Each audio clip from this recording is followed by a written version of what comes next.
mga di makatarungang lalaki. Hindi ako gumawa ng ibinibintang sa akin.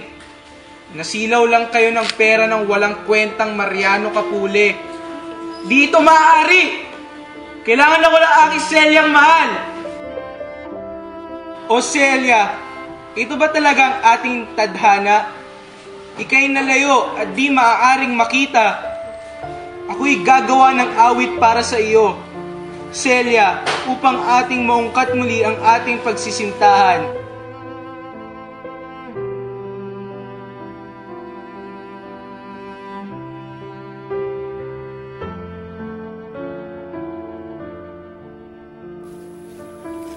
Diyos ko! Bakit mo ako pinahirapan? Ano bang nagawa kong mali? At ako'y nagdurusa ng ganito? Adolfong malupit! Bakit mo ako pinagtaksilan? O Laura, kung nasan ka man, sana'y ako iyong maalala. O Laura, pag-iibigan ba natin tunay? Bakit mo ako pinabayaan? Kung mawala ka nila naman sa akin, ay mabuti pang mamatay na lamang ako. O abang langit, wala rin naman silbi ang aking buhay kung mawala rin sa akin aking minamahal. Kunin mo na ako. Kunin mo na ako. Dapat bang igalang ang amang mismong umagaw sa iyong minamahal? Luha ko'y dumadaloy dahil sa pagtataksil na isang amang walang awa. Paalam na, Laura. Hanggang sa aking hukay, kay aking alalahanin at mamahalin. Paalam na, aking bayang Albania.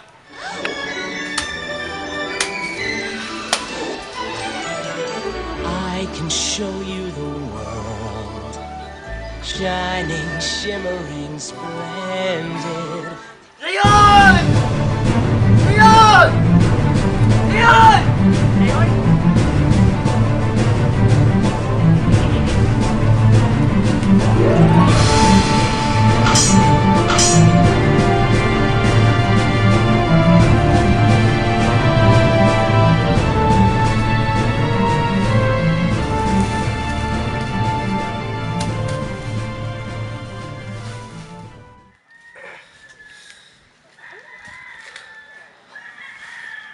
Sino ka? Ba't ka nandirito? Ako si Aladdin, isang morong galing sa Persia. Iginagagala kitang makilala. Napakabait ni Aladdin. Kahit na magkaiba sila ng relihiyon ni Florante, tinulungan pa rin niya ito. Habang naglalakad sila sa gubat na mapanglaw, nagkwento si Florante tungkol sa kanyang buhay. Siya ang bunga ng ating pagmamahalan, ang tagapagtanggol ng ating bayan. At siya ating natawagin. Florante? Naikwento sa akin ng aking ina. Ako raw ay nakuha na isang buitring ibon noong ako'y sanggol pa lamang. Ngunit sa kabutihang palad, ako'y nailigtas ng aking pinsan na si Menalipo. Nang ako'y 9 na taon, napagtanto ng aking mahal na ama na ang batay hindi dapat palakihin sa saya, kundi siya'y lalaki sa ginhawa. Ako'y pinadala sa Atenas upang mag-aral at dito nakilala ko ang mga bago kong kaibigan at katunggali. Mawalang galang na po. Ako po si Florante. Maaari ko po ba makita ang aking guro na si Antenor? Si Antenor? Ako nga si Antenor, ang iyong magiging guro dito sa panahon mo sa Atenas. Bibigyan ko kayo ng isang gawain. Ito'y magiging isang dula-dulaan. Ang gaganap bilang Adastoy, isa sa inyong mga mag-aaral. Si Yocasta ay si Menandro. Si Polinice naman si Adolfo. At ang papapel kay Theocles ay ikaw, Florante. Ano ako? Ikaw? Bonsai ka na lang. Sige, ganyan na. Ikaw na umagaw ng kapurihan ko'y dapat ka mamatay! Titigil mo yan, isang traidor! Magdaang Florante! Sa susunod na pagkikita natin, sisiguraduhin ko ako magtatagumpay!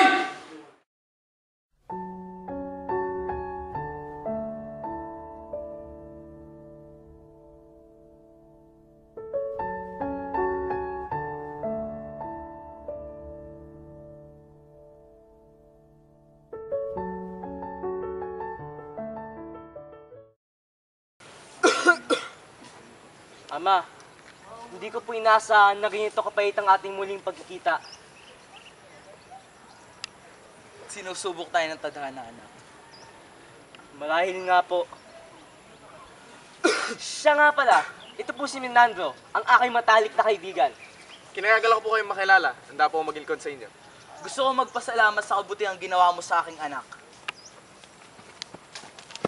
Po ay naggaling sa palasyo ni Haring Linceo na nagsabing narito po kayo. Alis na po ako.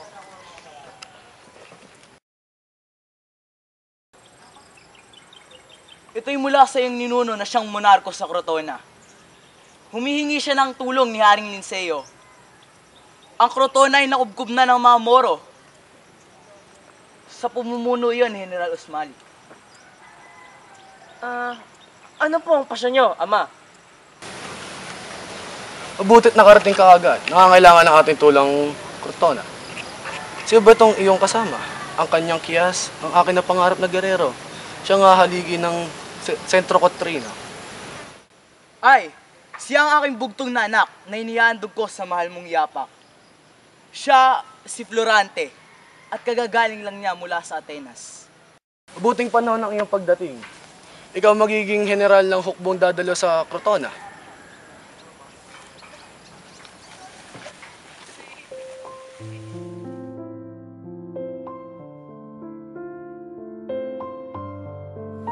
Maaari ko bang malaman ang ngalan ng magandang binibini na nasa harap ko ngayon? Ako si Laura, ang anak ni Haring Linceo. Ikaw, anong ngalan mo? Ako? Ako si Florante, anak ni Duque Briseo. Ako ang pinapadala ng iyong ama bilang general ng hukbo sa Crotona. Kinagagala kitang makilala. Ikinagagala ko rin ikaw makilala. Magandang binibini.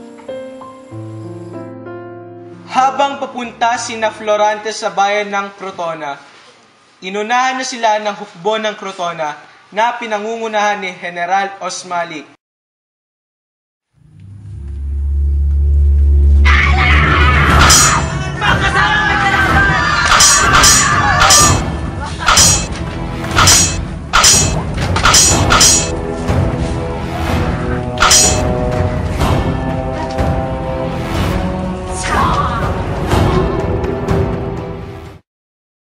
Makalipas ang 5 buwan, ay ninais niyang bumalik sa Albania.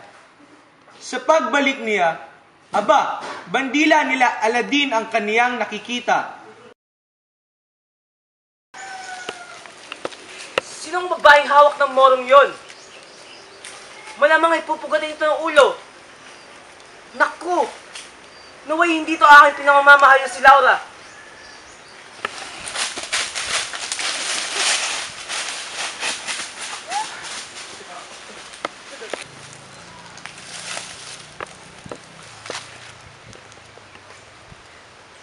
Florante!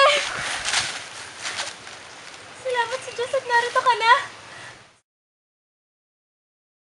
Hindi makalipas ang ilang buwan, ay dumating ang isang hukbo ng mga Turkong masasakim na lubha. Inatasan ni Haring Linceo si Florante na pangunahan ng hukbo. Tatay mo! Tatay ko! Tatay nating lahat! Albania! Pabo mo! Pabo ko! Pabo nating lahat! Turkiya!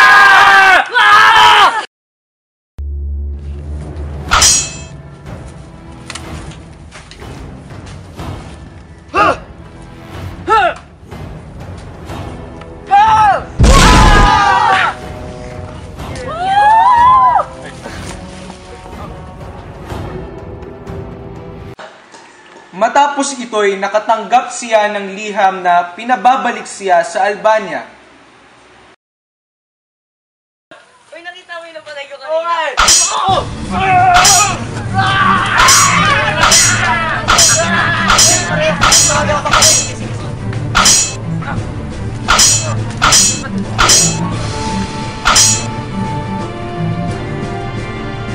Patay na sina Haring Linceo at Duque Preseo, at si Laura namang kanyang iniibig ay ikakasal na kay Adolfo.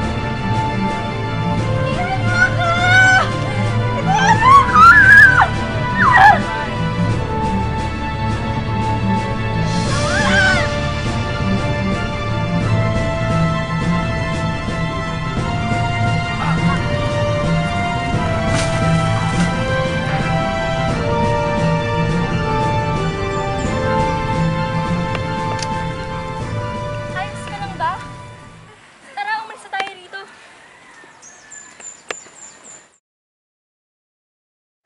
Matapos ang 18 araw, ako'y ginapos sa punong ito para mapakain sa mga gumagalang hayop. Ngayon, alam mo na storya ko. Florante, aking kaibigan. Tulad mo, ako'y may mga hindi magandang karanasan din. Ngunit Sultan Ali Adab, di mo maaaring patayin si Aladdin. Mahal ko siya. Mahal ko siya. Wala akong pakialam kung mahal mo siya. Isa lang ang paraan para mapalayo ko si Aladdin. At ikaw yun! Akin ka lang! Akin!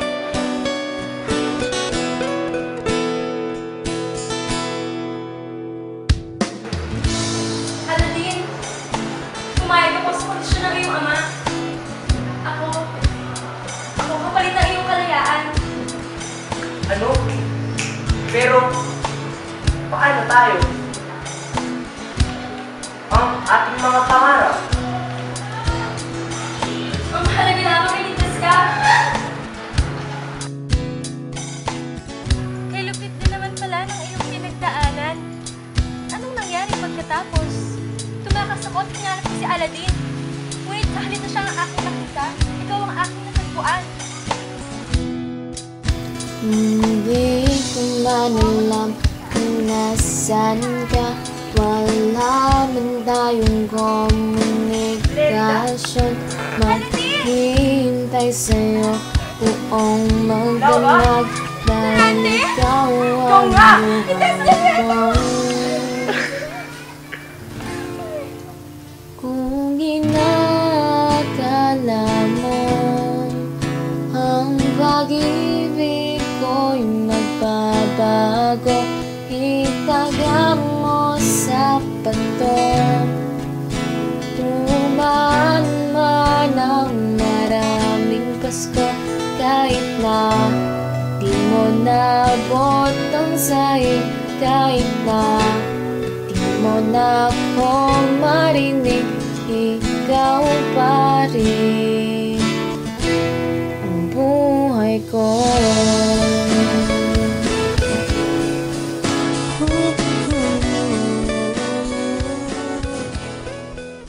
Con los terroristas.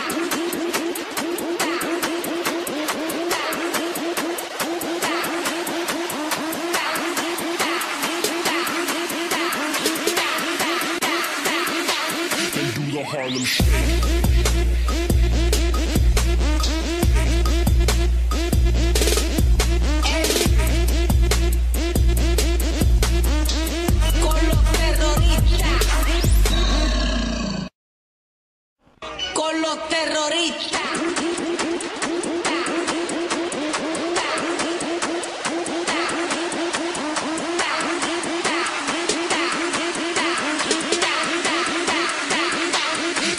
Harlem Shake.